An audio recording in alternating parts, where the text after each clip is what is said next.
Well, thank you for buying the microfurnace.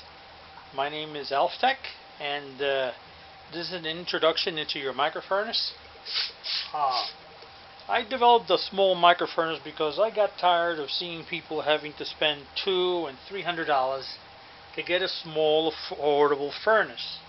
So I developed the microfurnace to serve you. Alright, in your package, you're going to get several things, and I'm going to go a little bit into each one. You're going to get that's a heat protection for the top of your desk, alright, to prevent your desk from accidental spills. Anything that you have hot that you want to place down, don't place it on your desk. What you do is just place it on the bottom heat sink, on this heat sink. And the second thing you're going to get is a heat sink, and this is the heat sink of the device that you have, of the microfurnace. And this heat sink makes it impossible for the microfurnace to tip over. This is a very important item. Okay, it makes it impossible to tip over. Also, it dissipates some of the heat. It is texture painted by 2000 degree temperature paint. This is not just regular paint. This is high temperature paint. Okay, you take the microfurnace, and this is the microfurnace itself.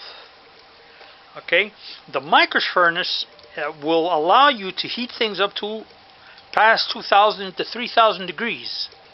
And the way it does that is it has millions of tiny pores and tiny cracks in it that allow it to absorb the heat and dissipate the heat. Never paint it, okay? It needs the pores and it needs the tiny microscopic cracks in order to dissipate the heat. So never paint it, and never cover it up with anything like a metal or nothing. You may cover it up with metal, but you will the brick will break if you cover up the tiny holes and cracks. And the way that goes in here, it goes in loose. You see how it's loose? It's meant to be loose because when you're heating the microfurnace, it will expand, and it needs that extra little space. If you put it in a tight place, the microfurnace will expand and crack. So don't worry if it's a little loose. Believe me, you'll need that little space later on. The microfurnace has a main chamber, as you can see, and it has an orifice which is where you're going to put the tip of your propane or acetylene torch through here. And the purpose of this little copper part is just so you could just put it in there, and you will be able to heat your item, put in your microfurnace, right, this way, and you may leave it there for 10 minutes or 15 minutes. Point is, you could put it there and just put your hands away and just keep an eye on your melt.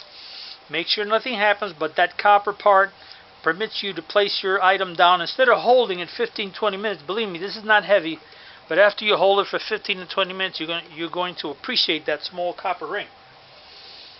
And the microfurnace comes with two items where you can make your own bars of gold and make your own bars of silver. Right, these crucibles, they will tolerate 2000, 3000 degrees. Alright, and these are very inexpensive. You could buy these on eBay for $2 and $3 each. And it's important, I'm giving you two, but it's important you can have 3 of these and 3 of these. Why? Because once you make a bar of silver here, you may want to make a bar of gold tomorrow, and you don't want the silver and the gold to mix. So you'll have one just for gold, one for silver, one for copper, and one for any other metal that you want. The same thing with the other crucible. You may want just to heat your gold, right? You may want one just to heat your copper, the lead, whatever. These are very inexpensive, and you'll be able to get them through YouTube very inexpensively. Alright, you can place your crucible in the orifice in this way, and you can heat it in that way, of course, by putting your torch tip through there. Another way you can use your microfurnace is simply to use this item, which is a spacer that I'm including in your package, and you could put the spacer in there and put your item with its metal there, and you can decide just to heat it up that way. Some people like using it that way. Of course, you can't use the orifice, but you can use it both ways. You can use it that way, and you can use it this way. So that's another piece of the item. You're going to get these in your package. Another thing that you're getting is, of course, some goggles, and you're getting some gloves. And these are basic items, right? This is just a starter kit. You may want to buy, for example, these gloves are just so you can touch warm areas. These are not flame retardant. You can't. These will not tolerate high temperatures. It's just to protect you if you accidentally touch something warm. I wouldn't want you to touch this one. This is hot anyway. Okay, I don't want to scare you, but once this go to 2,000 to 3,000 degrees temperature, it's very important that you be able to use your tongs, because you don't want to burn yourself when this goes to 2,000 and 3,000 degrees. Believe me, it will completely destroy your hand or your finger. So what you want to do is, when you get this item, just start practicing your technique. Alright? Start practicing your technique excuse me, on how to use the tongs, right? How to put it back. It's all in the technique. Be patient. Don't be in a hurry to do things, right? And I'm giving you a tong with this item, and you may have several tongs. All right, I'm giving you this tong because it's very long, it's very far away, and it will protect you. But you may decide to go on eBay and buy extra tongs. That's okay. They have different shapes of tongs, curved tongs, straight tongs, and I know you're going to go, and these are very inexpensive. Straight tongs, high quality tongs, will cost you about anywhere between $4 to $7 to $8. It's worth buying several types of tongs. And there's your tongs. Here's your gloves. Right, you have your spacer, and you have a small fire extinguishers. Of course, you must know how to use a fire extinguisher. A lot of people don't. When you do have a fire, okay, what you want to do is you take this off, and it's ready to shoot as soon as you take this off. And what you do is you don't press continually, like never press continually. What you do is you shoot the fire extinguisher in bursts, and see if you put it out with one burst. If not, try a second burst. If not, try a third burst. And of course you'll get about 15 bursts, and you'll be able to put your own fires out. Of course, hopefully you'll never need this, right? You'll develop your techniques, and you'll know how to do work carefully and not have any emergencies. Okay. The best gases to melt metals with are these, right? And what you're looking is you're looking at acetylene, and you're looking at oxygen. Now, there's one problem. These will melt your metal down very quickly, but they cost an arm and a leg. Okay, the acetylene is about $8 or $9. The oxygen is about the same. Right? We want to make money, right? So what I do, and believe me, you will thank me for taking this tip from me. Use propane. The small propane tanks that are this size are only $1.32. You can buy them at Home Depot. You can buy them anywhere practically. They're only $1.32. So what you do is you heat your metal with propane for the first 10 to 15 minutes. The propane is very cheap. You'll heat it up until it gets up to 1,000 degrees. And then when it's up there near 1,000 degrees, of course you'll get the hang of it, because you'll know that after 15 degrees it's going to get really hot. The metal will want to melt already. Some metals will, like tin. There's other metals that will burn very low, but there's some metals like copper and steel that will burn very high. So for the first 15, even longer, you can use propane. And then when you're ready to really heat it up, you turn the propane off, and then you hit them with the good stuff. You hit them with the acetylene, and believe me, you won't spend more than 5 minutes before that acetylene will melt it down. So you'll use the propane, save the money, then switch to acetylene, and boom, you'll have the material melted down right away.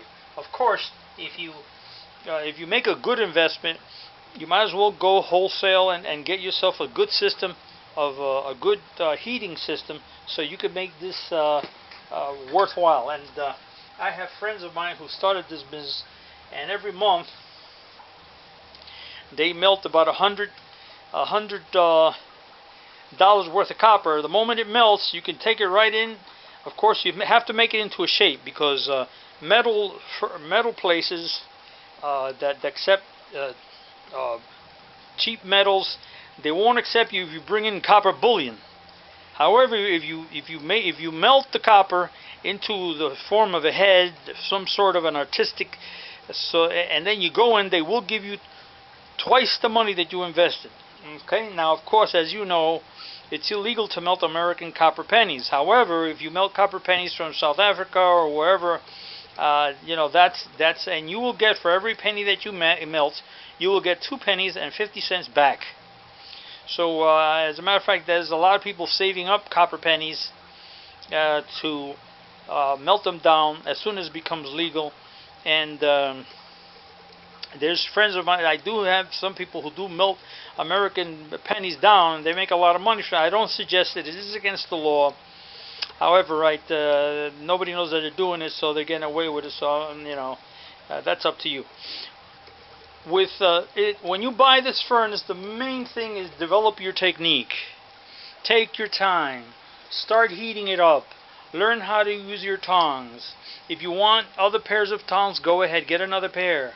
If you want to buy 2 or 3 of these things that where you can pick up your metal, see, this one's a little bit hard to pick up with this, but then again, you won't want to pick this up. What you want to do is make some silver or gold or whatever, and there you go. You pour it in, you have your own bricks. I suggest that you start slow. Use solder. Start practicing with solder, right? Cut 6 to 7 inches of solder. Put them in your crucible. Take your time. Learn how to move from your tongs to your tanks, to turn off things, right? Learn how to move things around, to put on the gloves. It's all in the technique. It's all in developing your technique. I can't express that more for you. It's very important that you develop your technique by practicing. You can check YouTube. There's a lot of people melting stuff there on YouTube. And of course, you have my email address, which is ALF, as in Fred. That's ALF _ TECK, that's ALFTech, at hotmail.com. You can contact me all through eBay. I am an engineer, and I would love to answer some of your questions. And so I think that's it. I think that's I think that's all the comments that I have for you. If you have any questions, please reach out to me. And of course, there's tons of this stuff on YouTube, and it's my pleasure to be able to give you a professional furnace at a good price. And this doesn't end there. I'd like you to consider me your friend. All right, I'll be glad. There's a certain amount of warranty on this. All right, if you take care of the brick, it will last you a very, very long time. Don't drop it. Don't paint it. Don't do nothing to it, and it will last you a very long time. And we do have, if you accidentally, for example, hit this with a hammer and it breaks, we will sell you another part like this, and so we will give you a certain amount of support. Okay, so thank you very much. Please feel free to reach out to me. And buy yourself, for example, I'm giving you these glasses, but you can get a really nice face mask at Home Depot for about $12. It covers everything from the top of the head all the way down past your chin. And above all, be very careful and practice. Practice your technique. After you finish with the solder, you might move on to tin. Tin is a good metal to practice with. And then you might move on to silver. Silver is excellent. And then copper and gold. Alright, gold is very easy to melt. So take your time, practice your techniques, and step by step you'll be able to start making your own gold from computer boards. There's about $30, believe it or not. The big secret right now is that there's about, in these old computers, there's about $20 to $30 worth of gold that you can melt down. And the reason that's so is when they put gold originally into computer boards, it was only $2.29 an ounce. Right now it's about $1,300 an ounce. So it's very worthwhile to take computer boards, cook them in your yard, turn them into ash, and then melt them down here in your micro furnace. This is a great beginning for you, and I'm sure you'll be able to make money from this. Okay? Good luck and shalom.